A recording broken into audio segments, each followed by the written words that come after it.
I'm Clinton Robinson. I'm going to give you 3 big points of advice that I've learned building a startup in Toronto.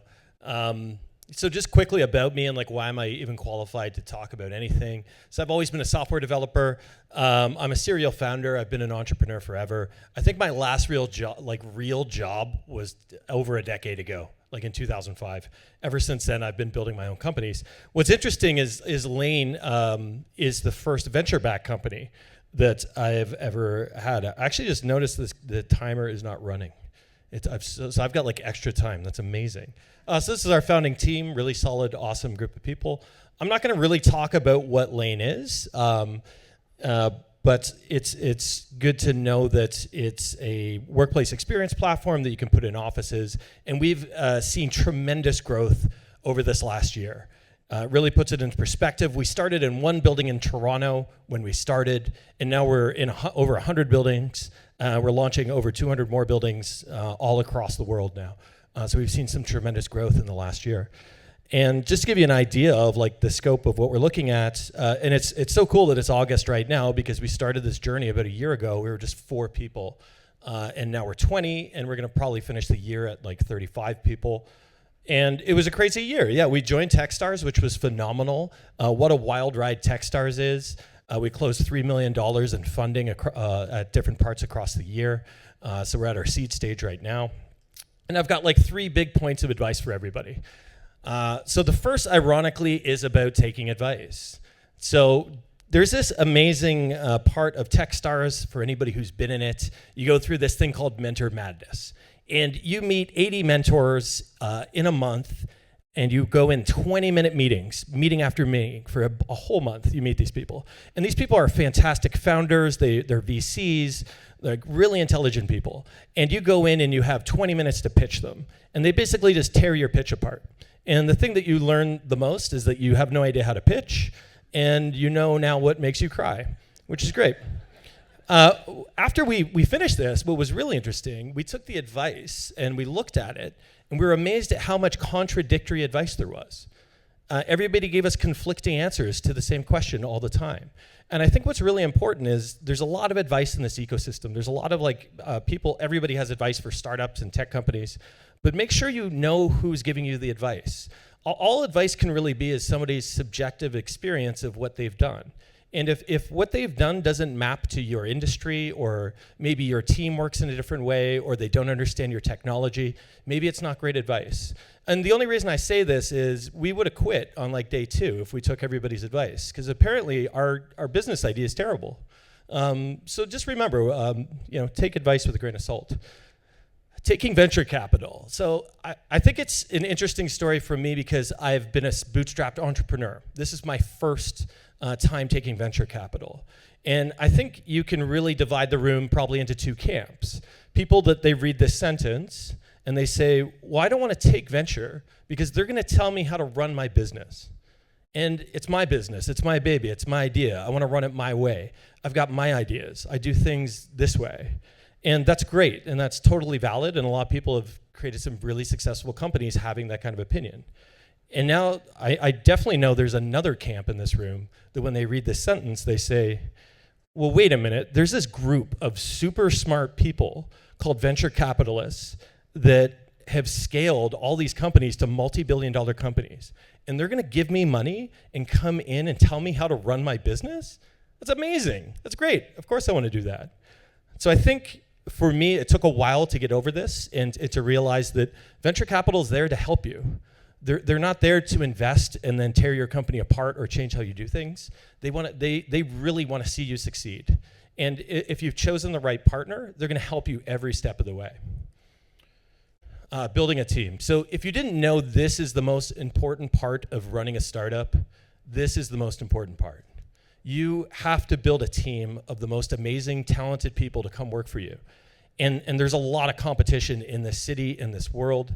And how do you go convince all these people that they don't want to work for Shopify, where you have an on-site masseuse and somebody comes and cleans your house every day? How do you convince them to come work for your startup? And I don't have all the answers, but I wish I did know this earlier. You need to always be hiring. everything, every facet of your company from top to bottom, everywhere, every business process, every communication, your culture, all has to be focused on hiring. This is like the most important part. How are you gonna scale from 4 to 10 to 30 to 200 to 2,000? If you haven't built this into every facet of your company, you're not gonna be able to scale. So if you look at your company and there's some part where you haven't layered on hiring, layer it in. It's really gonna help. Thank you very much. If you have any questions, feel free to hit me up. And of course, I take my own advice. We're hiring. Please, we've got our team here. Come talk to anybody in a Lane shirt, apply on our website. And I'd love to, they're white shirts. They're a little discreet, but we have a whole team here oh, so good, guys. Amazing. And I guess I'll ask some questions. No, you're gonna ask me questions.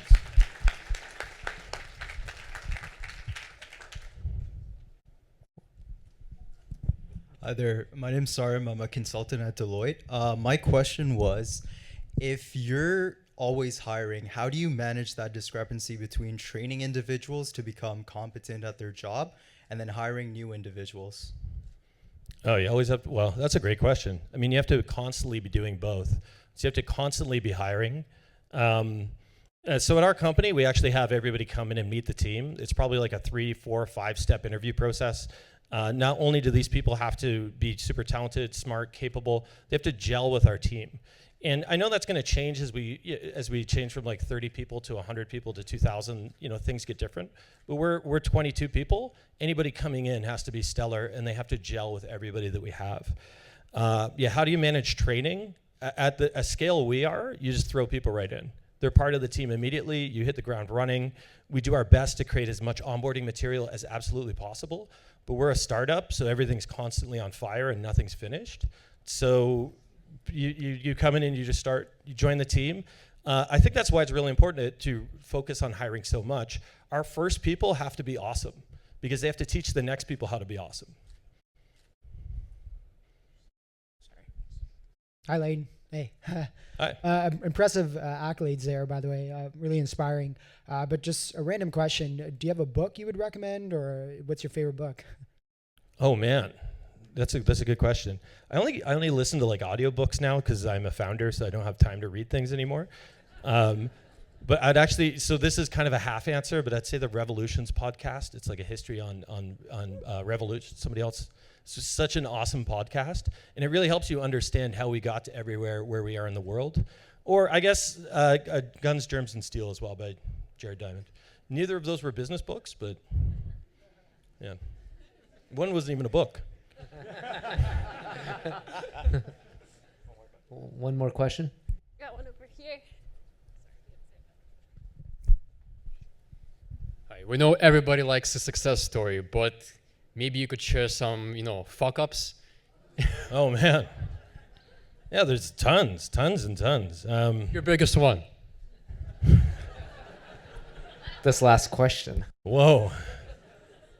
Biggest fuck up. That's good. There's been so many. It's hard to know which one.